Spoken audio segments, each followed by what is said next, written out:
In the beloved story by Ronald Dahl, a young boy, Charlie, has the rare chance to tour the famous Wonka chocolate factory. With him, there are five other children who, because of their own choices, are not able to complete the tour. By the end of the tour, only Charlie is left.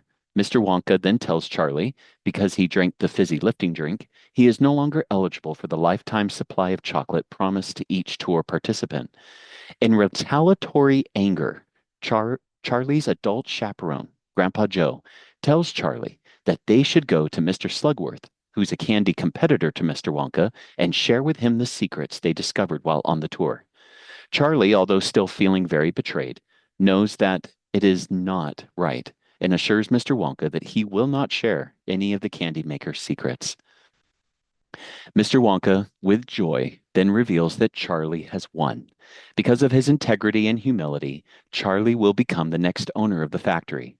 Charlie will be blessed to not only take his family out of poverty, but also will have the chance to learn all the candy making secrets of this great master.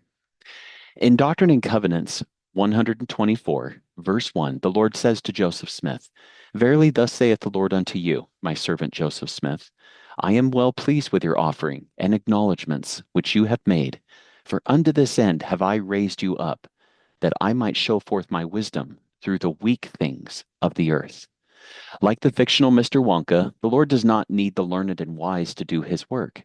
He seeks to call on those who are the opposite, so he may show his power and those who are willing to do all things his way.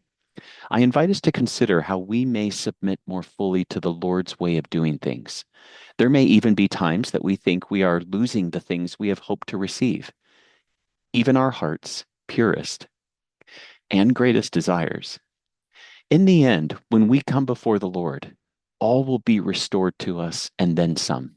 As Sister Linda Reeves, past second counselor in the General Relief Society presidency, said, quote, I do not know why we have the many trials that we have, but it is my personal feeling that the reward is so great, so eternal and everlasting, so joyful and beyond our understanding, that in that day of reward, we may feel to say to our merciful, loving Father, was that all that was required? May we be faithful in those small things here in mortality, that we may receive the great eternal blessings that await. In the name of Jesus Christ, amen.